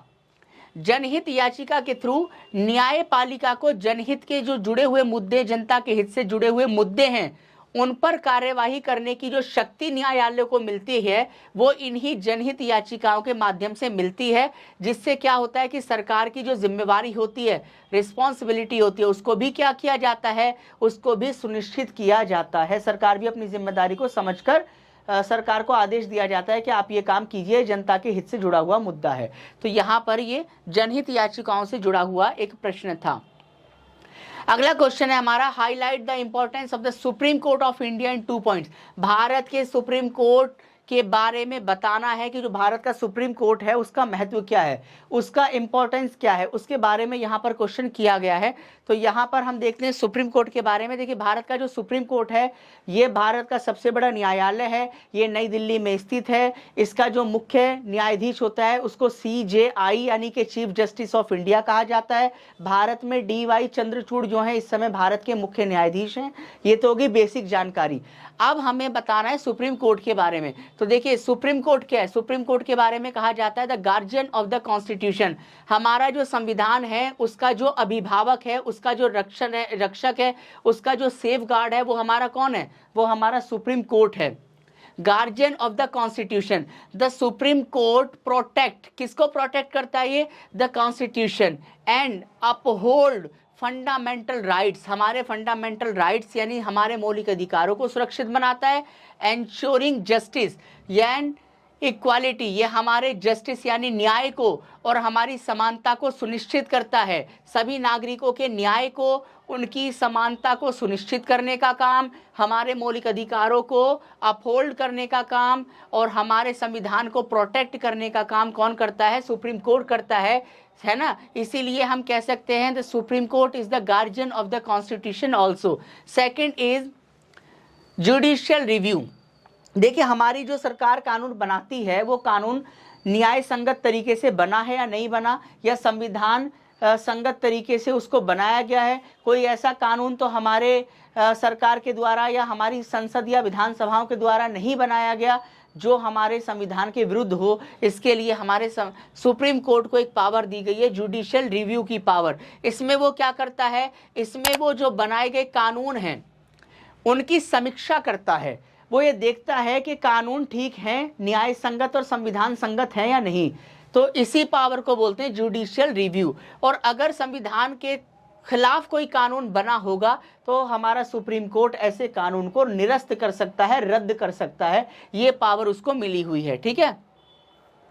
संविधान का रक्षक है क्योंकि हमारे मौलिक अधिकारों को, ठीक है, ये क्या करता है? सुरक्षा देता है, संविधान की रक्षा करता है, न्याय और समानता को बढ़ावा देता है। दूसरा है न्यायिक समीक्षा। जो कानून बने हैं उनकी समीक्षा कर सकता है ये, ठीक है। अगला प्रश्न है हमारा क्वेश्चन नंबर हमारा 40।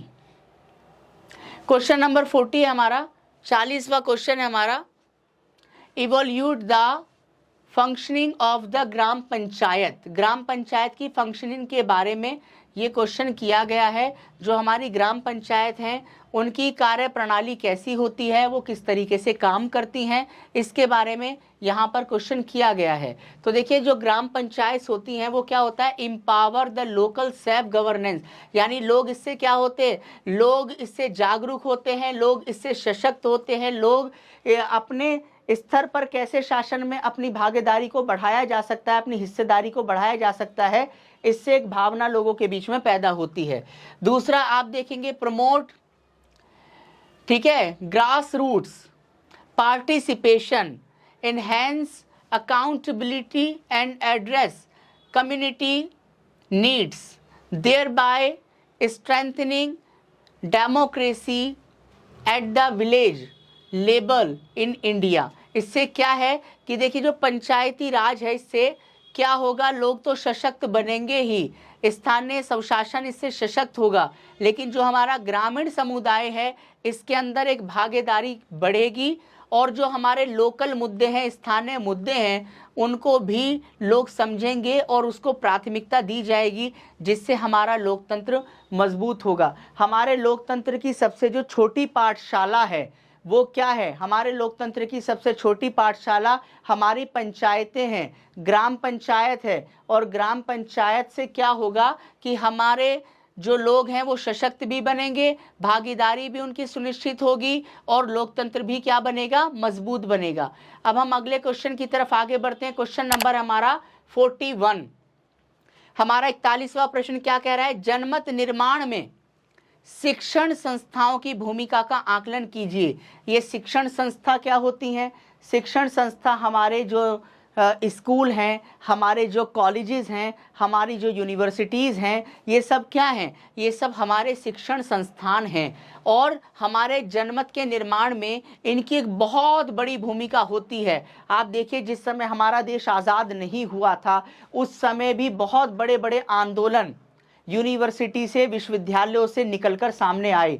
अंग्रेज़ों के खिलाफ जब बड़े बड़े आंदोलन शुरू हुए तो उसमें यूनिवर्सिटी के प्रोफेसर्स, स्टूडेंट यूनियंस, ठीक है, इन सब ने बहुत बड़े स्तर पर क्या की थी, अपनी हिस्सेदारी और अपनी भूमिका को सुनिश्चित किया था। तो यहाँ उसी से संबंधित प्रश्न है कि हमारी जो शैक्षिक संस्थाएं हैं वो जनमत को बनाने में, जनता के मत का निर्माण करने में कैसे अपनी भूमिका को निभाती हैं। तो यहाँ देखेंगे लिखा है आंसर में, educational institution shape public opinion, ये पब्लिक के ओपिनियन को बनाने के लिए काम करती हैं। बाय किसके द्वारा, promoting critical thinking, rising social awareness, encouraging civic engagement and the exposing student to diverse perspective।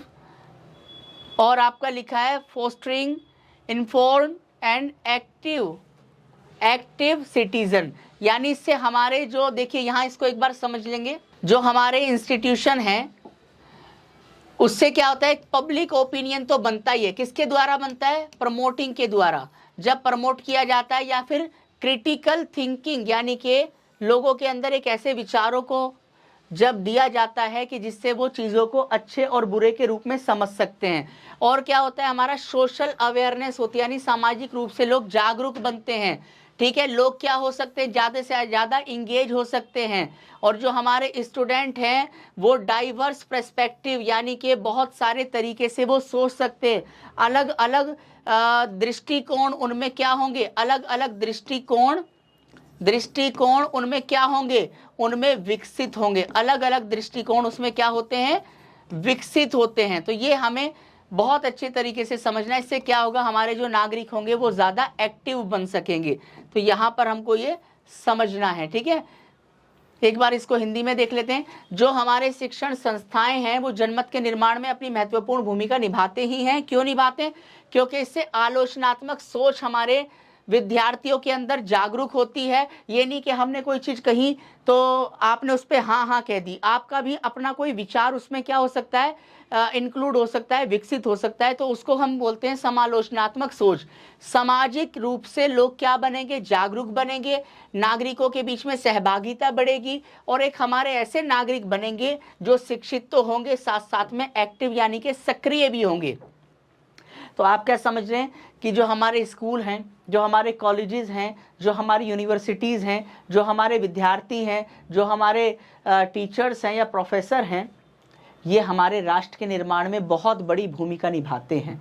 ये एक भेड़ चाल वाला जो काम होता है, ये उसकी तरफ ना जाकर एक नए मार्ग का जो है वो निर्माण करते हैं, एक नई दिशा और देश को एक नया दृष्टिकोण प्रदान करते हैं, जिससे हमारी आगे आने वाली जो जनरेशन होती है वो समालोचनात्मक सोच अपनी रखती है, जागरूक बनती है, सक्रिय बनती है, देश की विकास में, प्रगति में अपनी अच्छी भूमिका निभा सकती है। तो शैक्षिक संस्थाएं बहुत इंपॉर्टेंट हमारे समाज के लिए पहले भी थी, आज भी हैं और आगे भी रहेंगी। ये आपको ध्यान में रखना है। दूसरा देखिए, हमारा नेक्स्ट अगला क्वेश्चन है, highlight the role of regional party. हमारे क्षेत्रीय दलों की भूमिका को उजागर करना है। जैसे कि अभी मैंने आपको बताया भी था, हमारे दो प्रकार के दल हैं, एक हमारे राष्ट्रीय दल हैं और एक हमारे क्षेत्रीय या प्रांतीय दल हैं।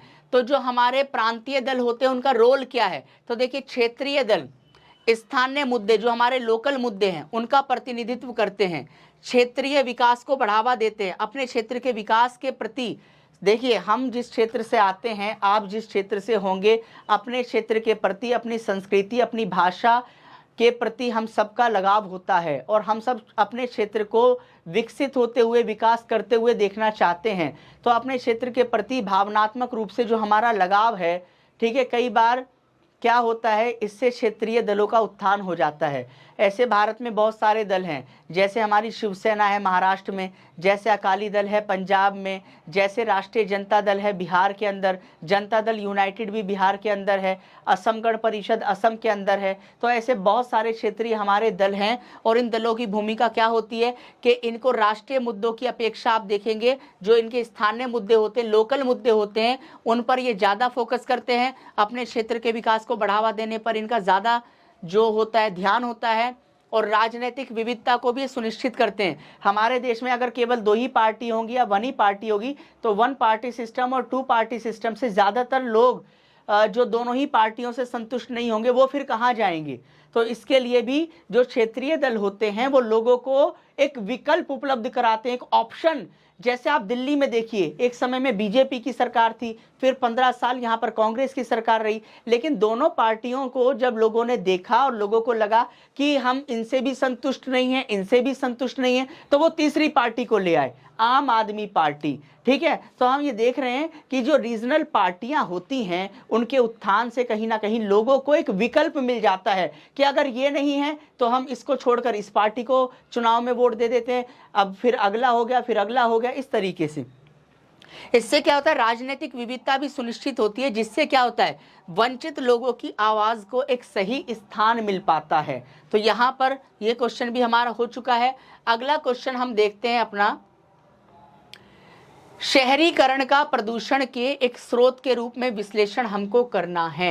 शहरीकरण हमारा, ठीक है, क्वेश्चन नंबर है हमारा 42, analyse urbanisation as a cause of pollution. पहले हमारे शहरों के अंदर आप देखते थे कि पॉपुलेशन इतना ज़्यादा नहीं था, लेकिन पिछले कुछ दशक से ये देखा जा रहा है कि जितने भी हमारे बिहार से या उत्तर प्रदेश से या मध्य प्रदेश से, ये ऐसे राज्य हैं जहां से बड़े पैमाने पर ग्रामीण क्षेत्र से नगरों की या शहरों की ओर पलायन हुआ है। उसके अनेक कारण हो सकते हैं। ये भी एक कारण हो सकता है कि ग्रामीण क्षेत्रों में सुविधाओं का अभाव है, स्कूल अच्छे नहीं हैं या फिर हमारे यहाँ पर हॉस्पिटल अच्छे नहीं हैं। दूसरा एक कारण है रोजगार के अवसर, जो कि एक प्रमुख कारण है पलायन करने का। लेकिन समस्या क्या है कि जब ग्रामीण क्षेत्र से ज़्यादा मात्रा में लोग शहरों की तरफ आते हैं, नगरों की तरफ आते हैं, तो उससे शहरीकरण होता है। अब वो लोग आ तो जाते हैं, लेकिन उनके रहने के लिए सही व्यवस्थाएं शहर में नहीं हो पाती, कई बार झुग्गी झोंपड़ियां बहुत ज़्यादा बन जाती हैं और इससे क्या होता है, हमारे संसाधनों पर बोझ तो पड़ता है लेकिन साफ सफाई की समस्या भी बढ़ जाती है और पॉल्यूशन या प्रदूषण भी बहुत ज़्यादा बढ़ जाता है। तो इसी को लेकर ये क्वेश्चन हमारा किया गया है कि शहरीकरण का प्रदूषण के एक स्रोत के रूप में, देखिए जितनी ज़्यादा पब्लिक शहरों में आएगी इतना ज़्यादा ही संसाधनों पर बोझ भी पड़ेगा और प्रदूषण भी इतना ही ज़्यादा होगा। शहरीकरण, औद्योगिक गतिविधियां, देखिए जितना शहरीकरण होगा इतने ही नए नए क्या खुलेंगे, यहाँ पर कारखाने खुलेंगे, ठीक है। इससे क्या होगा, वाहन उत्सर्जन, ज़्यादा गाड़ियां चलेंगी तो उससे क्या होगा, वाहनों से निकलने वाला धुआं भी ज़्यादा होगा। अपशिष्ट उत्पादन, इतना ही कूड़ा कचरा और करकट भी इतना क्या होगा, ज़्यादा होगा। और क्या होगा, अव्यवस्थित बुनियादी ढांचे, यानी कि जो मैंने अभी आपको कहा है कि अच्छे और मजबूत मकानों की जगह पर क्या होंगे, ऐसे मकान होंगे जो कि कमज़ोर मकान बने होंगे, अवैध मकान होंगे या झोंपड़पट्टियां होंगी। इस तरीके के ढांचे बनेंगे जब ज़्यादा शहरीकरण होगा और इससे क्या होगा, पॉल्यूशन होगा। तो शहरीकरण भी कहीं ना कहीं प्रदूषण का एक क्या बन जाता है, स्रोत बन जाता है, जिससे अनेक प्रकार के प्रदूषण होते हैं, जैसे वायु प्रदूषण या जल प्रदूषण या मृदा या मिट्टी में होने वाला प्रदूषण। तो आई होप आपको ये क्वेश्चन भी अच्छी तरीके से समझ में आ गया होगा। अगला क्वेश्चन है हमारा क्वेश्चन नंबर 43, ठीक है। क्वेश्चन नंबर 43 है हमारा, analyse the concept of sustainable development. देखिए सस्टेनेबल डेवलपमेंट क्या होता है, सस्टेनेबल डेवलपमेंट के बारे में मैं आपको बता रहा हूं कि देखिए एक ऐसा विकास जो कि हमारे एनवायरनमेंट को या हमारे नेचर को या हमारी प्रकृति को बिना नुकसान पहुंचाए किया जाए। एक ऐसा विकास तो हो लेकिन हमारे पर्यावरण को, हमारी प्रकृति को, हमारे संसाधनों को, उससे कोई बहुत बड़ी हानि ना हो। इस प्रकार का जो विकास होता है उसी को हम सस्टेनेबल डेवलपमेंट या सतत पोषणीय विकास कहते हैं।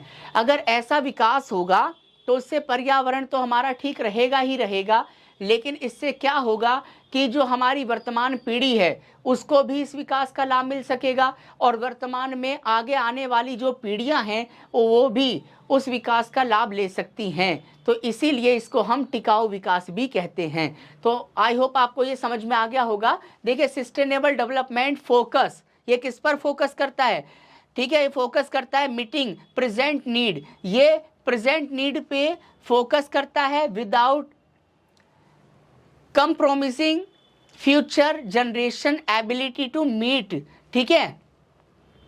और बैलेंसिंग, ये क्या करता है, बैलेंसिंग की बात करता है, किसके अंदर बैलेंसिंग की बात करता है, इकोनॉमिक ग्रोथ के अंदर बैलेंस की बात करता है, संतुलन की।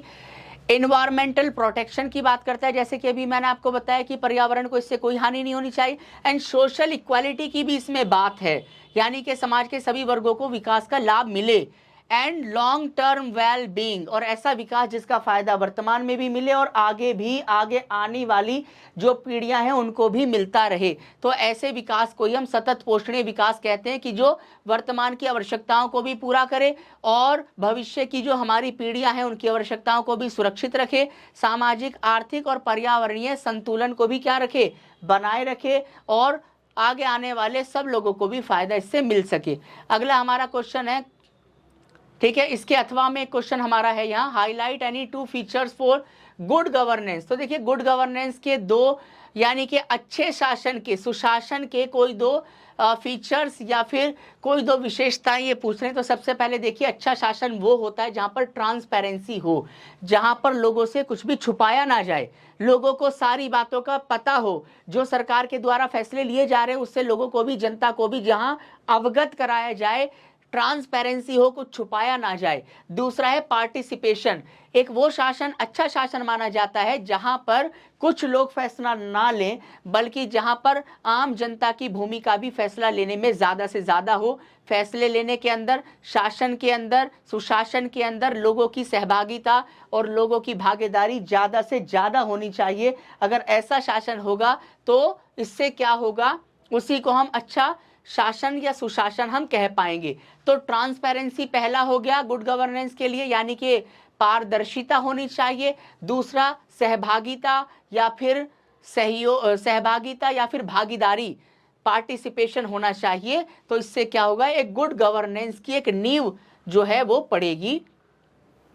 तो सुशासन की दो विशेषताएं वही है जो मैंने अभी आपको बताया, पारदर्शिता होगी तो लोगों को, नागरिकों को जानकारियां भी इससे प्राप्त होंगी और लोगों में सरकार को लेकर क्या पैदा होगा, विश्वास पैदा होगा कि हमारी सरकार जो भी फैसला लेती है हमें उसके बारे में बताती है।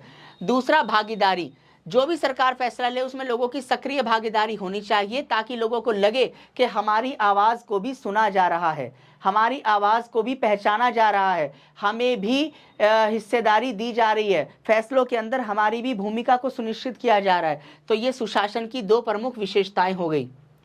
हमारा अगला नेक्स्ट क्वेश्चन है क्वेश्चन नंबर 44। क्वेश्चन नंबर 44 है हमारा, analyse the relations between India and China. Bharat और चीन के संबंधों के बारे में हमें यहाँ पर क्वेश्चन किया गया। देखिए, भारत और चीन दोनों पड़ोसी देश हैं और भारत आज़ाद हुआ था 1947 को और हमारा जो चीन आज़ाद हुआ, जो हमारा पड़ोसी मुल्क है, वो आज़ाद हुआ 1949 में लाल क्रांति या माओ क्रांति के द्वारा। शुरुआत में दोनों के संबंध बड़े अच्छे थे और एक नारा भी लगाया गया था दोनों के संबंधों के परिप्रेक्ष्य में, और वो नारा था हिंदी चीनी भाई भाई का नारा। लेकिन समय के साथ में तिब्बत के मुद्दे को लेकर, सीमा विवाद को लेकर हमारे और चीन के संबंधों में कुछ खटास पैदा हुई और ये खटास दुश्मनी या शत्रुता में जब बदल गई जब चीन ने धोखे के साथ 1962 में भारत के ऊपर हमला कर दिया। इस हमले के लिए हम बिल्कुल तैयार नहीं थे, हमें विश्वास नहीं था कि चीन जो हमारा अच्छा मित्र है वो हमारे ऊपर धोखे से हमला कर सकता है, लेकिन चीन ने ऐसा किया। उस समय हमारे भारत के प्रधानमंत्री पंडित जवाहरलाल नेहरू थे। लेकिन आज के परिप्रेक्ष्य में यदि हम देखेंगे तो भारत चीन संबंधों में सुधार भी हुआ है, दोनों के बीच में व्यापारिक साझेदारी और व्यापारिक हिस्सेदारी भी बढ़ी है, आयात निर्यात भी बढ़ रहा है। आप देख रहे हैं भारत की बहुत सारी चीज़ें जो हैं चाइना में क्या हो रही हैं, निर्यात हो रही हैं, और भारत के बाज़ार के अंदर कितने ही ऐसे उत्पाद हैं, कितने ही ऐसे प्रोडक्ट हैं जो चाइना के हैं, मोबाइल से लेकर और इलेक्ट्रॉनिक जो आइटम्स हैं वो ज़्यादातर आप देख रहे हैं कि भारत के बाज़ारों में चीन के द्वारा वो निर्यात किया जा रहा है। तो इसी को ध्यान में रखते हुए अपने इस क्वेश्चन को हम देखते हैं। देखिए, भारत और चीन के बीच संबंधों का विश्लेषण कीजिए। तो यहाँ देखिए, चीन की जगह यहाँ कुछ गलती से मिस प्रिंट हो गया होगा। तो यहाँ देखिए, भारत और चीन के संबंध जटिल हैं, यानी कि ज़्यादा अच्छे संबंध नहीं रहे हैं, उलझे संबंध हैं जिसमें आर्थिक सहयोग और सीमा विवाद शामिल है। यानी कि देखिए, दोनों तरीके के संबंध है, जहाँ एक तरफ आर्थिक सहयोग तो है ही लेकिन साथ साथ में सीमा विवाद भी शामिल है। दोनों देश व्यापार तो आपस में करते हैं लेकिन इनके बीच में कभी कभी क्षेत्रीय तनाव और सेना को लेकर इनमें आपस में क्या है, कंपटीशन या प्रतिस्पर्धा का भाव भी दोनों के बीच में बना रहता है। यानी कि अच्छे और आप देखेंगे कि बुरे दोनों प्रकार के संबंध हैं, जिसमें हम कह सकते हैं कि संबंधों में खटास भी है और संबंध कहीं ना कहीं आर्थिक स्तर पर ठीक से भी हैं।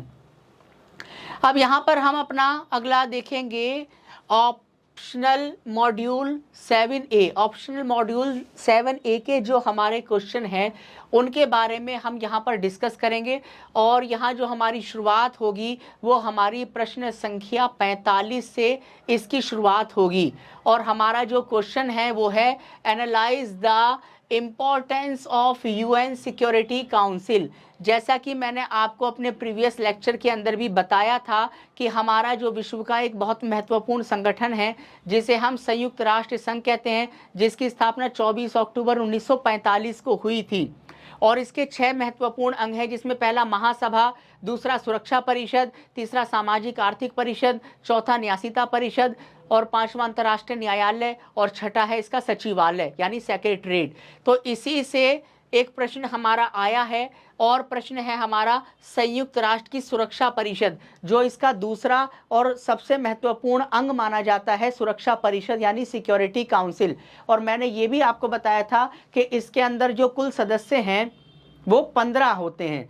सिक्योरिटी काउंसिल या सुरक्षा परिषद के अंदर 15 देश शामिल होते हैं, जिनको 2 भागों में बांटा गया है, स्थायी सदस्य और अस्थायी सदस्य। स्थायी सदस्य वो हैं जो कभी बदलते नहीं हैं, लेकिन अस्थायी सदस्य हर 2 वर्षों के बाद में उनका कार्यकाल पूरा हो जाता है और उनको बदल दिया जाता है।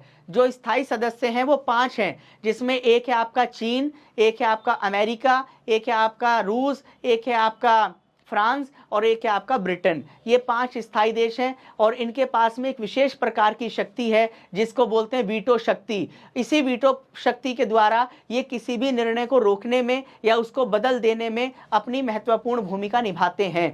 भारत भी इसका एक मजबूत दावेदार है कि भारत को भी स्थायी सदस्यता मिलनी चाहिए, जो अभी विचाराधीन है, क्योंकि जो हमारा पड़ोसी देश है चीन, वो उसमें बार बार अड़ंगा लगाता है। वो कभी नहीं चाहता कि भारत को जो है वो स्थायी सदस्यता के साथ में वीटो शक्ति प्राप्त हो। तो यहाँ देखेंगे संयुक्त राष्ट्र सुरक्षा परिषद का महत्व। देखिए, नौकरशाही में तटस्थता की पारस्परिक अवधारणा की एक चुनौती राजनीतिक दबाव है, जिसके तहत is the maintain international piece.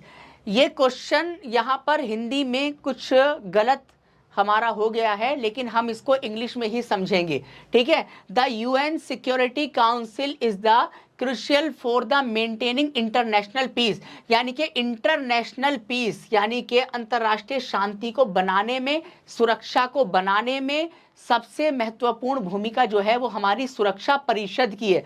Addressing global conflict, जो भी अंतर्राष्ट्रीय विवाद होते हैं 2 देशों के बीच में या 2 से ज़्यादा देशों के बीच में, उनका निपटारा या समाधान करने में सिक्योरिटी काउंसिल अपनी बहुत बड़ी भूमिका निभाती है। और कोई देश अगर सुरक्षा परिषद की बात नहीं मानता है तो फिर ये मिलिट्री एक्शन भी लेती है, ठीक है, उसके ऊपर सैन्य कार्रवाई भी करती है, क्योंकि इसकी अपनी एक सेना भी है जिसमें सभी देश अपने अपने सैनिकों को देते हैं, योगदान देते हैं, ठीक है। तो ये हमें ध्यान में रखना है, सुरक्षा को और शांति को बनाने में और कॉन्फ्लिक्ट यानी विवादों को निपटाने में ये अपना भूमिका निभाती है। साथ साथ में ना मानने पर ये मिलिट्री का क्या ले लेती है, एक्शन भी लेती है, यानी कि उसमें कार्रवाई भी करती है। तो ये हमको ध्यान में रखना है। अगला क्वेश्चन, हम आगे की तरफ बढ़ते हैं। यहाँ हमारा अगला प्रश्न है, यहाँ देखते हैं इसको हम। संयुक्त राष्ट्र की शांति स्थापित करने की गतिविधियों को कोई 2 उदाहरणों के द्वारा हमें समझाना है। जैसा कि अभी मैंने आपको कहा कि संयुक्त राष्ट्र संघ पूरी दुनिया का एक ऐसा संस्थान है जो विश्व में शांति और सुरक्षा को बनाने के लिए जिम्मेदार है। तो यहाँ पर यही कहा जा रहा है कि शांति को स्थापित करने के लिए कौन सी 2 एक्टिविटी हैं जो संयुक्त राष्ट्र संघ करता है। तो सबसे पहले देखिए, एक इसका मिशन चलता है, वो मिशन है संयुक्त राष्ट्र मिशन इन साउथ सूडान। कहाँ पर चला था ये मिशन? साउथ सूडान के अंदर जिस समय अशांति फैली हुई थी, तो उस अशांति को शांति में स्थापित करने के लिए संयुक्त राष्ट्र संघ ने एक ये मिशन चलाया था। और ये मिशन आप देखेंगे 2011 में चलाया गया था। दक्षिणी सूडान में नागरिकों को शांति प्रदान करने के लिए और सुरक्षा प्रदान करने के लिए 2011 में सूडान में इसको चलाया गया, क्योंकि सूडान जो है वो भी 2 हैं, एक साउथ सूडान है और एक नॉर्थ सूडान है, उत्तरी सूडान और दक्षिणी सूडान। तो दक्षिणी सूडान के अंदर नागरिकों को सुरक्षा और शांति को स्थापित करने के लिए चलाएगा। दूसरा देखेंगे, संयुक्त राष्ट्र संगठन स्थिरीकरण मिशन, ये कहां पर चलाया गया था? ये कांगो भी एक देश है, ठीक है, कांगो के अंदर ये चलाया गया था। यह जो कार्यक्रम था, इसको, इस ऑपरेशन को 2010 में इसको शुरू किया गया था। लोकतांत्रिक गणराज्य कांगो के अंदर स्थिरता को और सुरक्षा को बढ़ावा देने के लिए संयुक्त राष्ट्र संघ के द्वारा ये 2 प्रमुख प्रयास जो थे वो किए गए थे, जिसमें से एक साउथ सूडान में किया गया और दूसरा कांगो में किया गया। यही हमारा क्वेश्चन जो है वो यहाँ पर इंग्लिश के अंदर है, आप इसको समझिए। UN mission in south Sudan, ठीक है, एस्टैब्लिश टू प्रोटेक्ट सिविलियन को प्रोटेक्ट करने के लिए, सपोर्ट द पीस प्रोसेस, जो शांति का प्रोसेस है उसको सपोर्ट करने के लिए, एंड असिस्ट इन ह्यूमैनिटिज्म, यानी कि मानवता के लिए, अफोर्ड्स ड्यूरिंग, ठीक है, और कॉन्फ्लिक्ट इन साउथ सूडान, जो भी विवाद था साउथ सूडान में उसको हल करने के लिए, ठीक है, on going conflict in south Sudan में इसको शुरू किया गया था। और दूसरा है यूएन इंटर्म फोर्स इन, ठीक है, लेबनान के अंदर भी इसको शुरू किया गया था, ठीक है, deployed in maintain peace and security along the Lebanon Israel border, यहाँ पर भी इसकी शुरुआत की गई थी, और यहाँ पर कांगो के अंदर भी की गई थी। तो कांगो हो गया, साउथ सूडान हो गया, और एक हमारा लेबनान हो गया। ठीक है, ये हमें ध्यान में रखना है, यहाँ पर इनकी शुरुआत की गई थी। अगला प्रश्न हमारा है क्वेश्चन नंबर 46। क्वेश्चन नंबर 46 देखिए हमसे क्या कह रहा है। क्वेश्चन नंबर 46 है, संघ लोक सेवा आयोग का महत्व बताना है, और बताना है इसके बारे में कि क्या कैसे कैसे इसका प्रोसीजर होता है। UPSC ensure efficient recruitment for the multiple state, promotes uniformity in standard and optimise resources through collaborative selection process. यानी कि जो संयुक्त लोक सेवा आयोग होता है, यानी कि जॉइंट पब्लिक सर्विस कमीशन है, ये क्या करता है कि ये विभिन्न राज्यों में समान भर्ती प्रक्रिया को सुनिश्चित करता है कि सभी राज्यों की जो भर्ती प्रक्रिया है, देखिए एक तो होता है लोक सेवा आयोग, संघ लोक सेवा आयोग, एक होता है राज्य लोक सेवा आयोग। तो दोनों में फर्क क्या है? दोनों में फर्क ये है कि संघ लोक सेवा आयोग तो केंद्रीय स्तर पर है और राज्य लोक सेवा आयोग राज्य स्तर पर है। लेकिन आप यहाँ पर देखेंगे कि जो हमारा एक होता है संयुक्त लोक सेवा आयोग। संयुक्त लोक सेवा आयोग क्या करता है? ये विभिन्न राज्यों में एक समान भर्ती प्रक्रिया को बनाने के लिए, उसमें एक रूपता को स्थापित करने के लिए और संसाधनों का अच्छी तरीके से उपयोग करने के लिए कई बार कई राज्य मिलकर क्या बना लेते हैं? संयुक्त लोक सेवा आयोग बना लेते हैं। ठीक है, जिससे क्या हो सके, भर्ती प्रक्रिया भी अच्छी हो सके, संसाधनों का सही से उपयोग भी हो सके और ठीक तरीके से रूल रेगुलेशन में एक रूपता को लाया जा सके। अगला क्वेश्चन है हमारा question number 47। Analyse the relevance of Gandhism in today world. इसका मतलब क्या हो गया कि आज के विश्व में गांधीवाद का कोई इंपॉर्टेंस है या नहीं है, इसके बारे में ये क्वेश्चन है हमारा। तो देखिए, गांधीवाद आज के विश्व में, अहिंसा आज आप देख रहे हैं पूरी दुनिया के अंदर चिक हो रही है। कभी इजराइल के और लेबनान के बीच में होता है, तो कभी गाजा को लेकर होता है। ठीक है, तो इस तरीके का पूरी दुनिया में अशांति फैली हुई है। कभी अमेरिका और एक समय में सोवियत संघ के बीच में शीत युद्ध था, दुनिया के अंदर वर्ल्ड वॉर भी हो चुके हैं, हिरोशिमा और नागासाकी का हाल भी दुनिया देख चुकी है। तो आप देखिए, गांधी जी की विचारधारा क्या थी? अहिंसा की। तो आज भी गांधी जी की विचारधारा की भारत को ही नहीं पूरी दुनिया को जरूरत है। सामाजिक न्याय की भी जरूरत है। गांधी जी ने सामाजिक न्याय की भी बात की थी, जिससे समाज के सभी वर्गों को अच्छी तरीके से न्याय प्राप्त हो सके, उनके साथ कोई भेदभाव ना हो। गांधी जी ने पर्यावरण संरक्षण की भी बात की थी। तो गांधी जी के जो विचार थे ना, वो केवल पहले महत्वपूर्ण थे, बल्कि आज गांधी जी नहीं है, लेकिन गांधी जी के विचारों का महत्व आज भी है। गांधी जी के विचारों में असमानता के समाप्ति की बात थी, जातिवाद के गांधी जी विरोधी थे। ठीक है, मतलब ऐसे हर एक मुद्दे पर गांधी जी ने अपने विचार रखे जो समुदाय को बढ़ावा देने वाले थे। ठीक है, तो इसीलिए हम कह सकते हैं कि गांधीवादी विचारधारा एक सशक्त विचारधारा है, एक सशक्त समाज को बनाने में और हमारे देश का स्थायी विकास करने के लिए आज भी हमें इससे प्रेरणा मिलती है। इसीलिए गांधीवादी विचारधारा का इम्पोर्टेंस, इसकी प्रासंगिकता, इसका महत्व, इसका इम्पोर्टेंस आज भी है। जितना पहले था इतना आज भी है। ठीक है, अगला क्वेश्चन हम देखते हैं अपना question number 48। Explain any 3 functions of the election commission of India. Election commission of India के 3 काम। तो सबसे पहले देखिए क्या करती है? Conducting election. ये सबसे पहले तो चुनाव ही कराती है, सबसे पहला काम तो इलेक्शन कमीशन का यही है।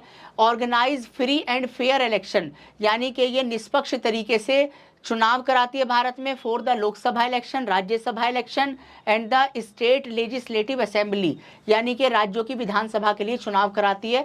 तो first of all the first function of the election commission of India is the conducting elections.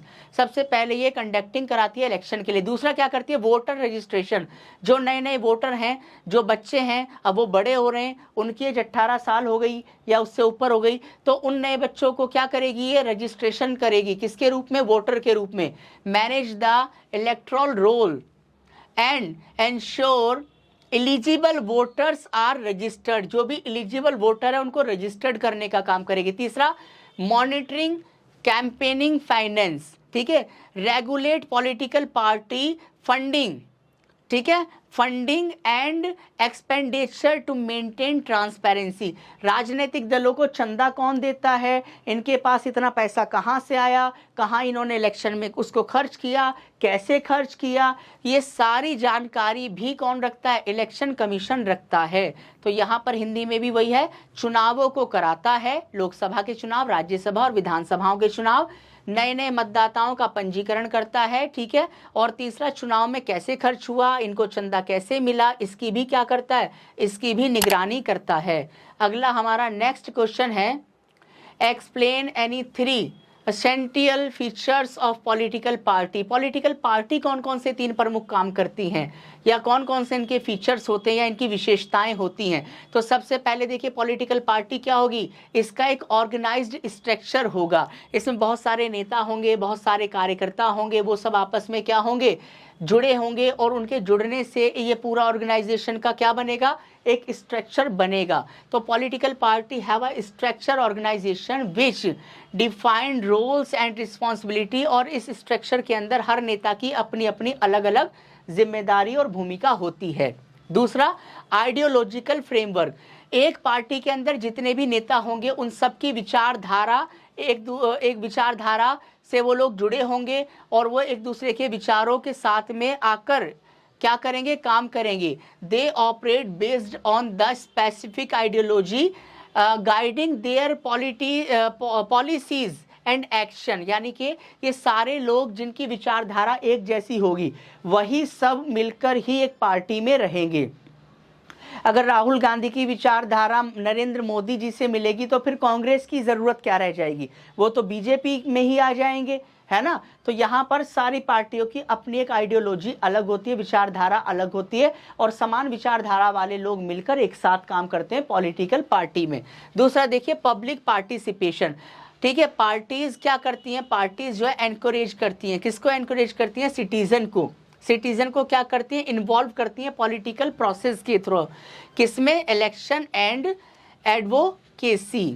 राजनीतिक दल जनता के बीच में भागीदारी को सुनिश्चित करते हैं, जनता को जागरूक करते हैं, जनता को चुनाव में भाग लेने के लिए प्रोत्साहित करते हैं, ठीक है। और ये अपनी विचारधारा के साथ में काम करते हैं। और इसमें क्या होता है, जो राजनीतिक दल होगा उसमें सभी लोग की अपने अपने अलग अलग पद होंगे कोई, और सारे पदों की अपनी अलग अलग जिम्मेदारियां होती हैं, ठीक है। अगला क्वेश्चन है हमारा क्वेश्चन नंबर 49। क्वेश्चन नंबर 49 में कहा गया, analyse the reservation policy of India. देखिए, हमारे यहाँ भारत के अंदर ये कहा गया कि बहुत लंबे समय से कुछ उच्च जातियों के द्वारा निम्न बताई जाने वाली जातियां, यानी कि अनुसूचित जातियों के साथ, उनके लोगों के साथ में समानता का व्यवहार नहीं किया गया या फिर उनको भेदभाव किया गया। इसके लिए हमारे संविधान में डॉक्टर BR अम्बेडकर जी के द्वारा आरक्षण को शामिल किया गया, ताकि सरकारी नौकरियों में और भी और राजनीतिक गतिविधियों में जो कि पिछड़ापन आया अनुसूचित जातियों के या पिछड़ी जातियां निम्न जातियों के बीच में, उनको बराबर का समाज में समानता का आगे बढ़ने का अवसर मिले। तो इसी को लेकर हमारे देश में आरक्षण को लागू किया गया।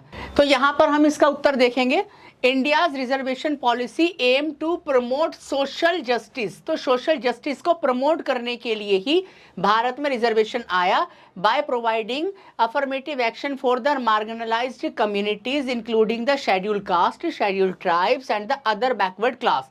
यहाँ पर देखेंगे केवल 3 लोगों के लिए ही भारत में रिजर्वेशन की बात की गई है, SC यानी शेड्यूल्ड कास्ट की बात की गई है, ST यानी scheduled tribe, and other backward class यानी अन्य पिछड़ा वर्ग के लिए।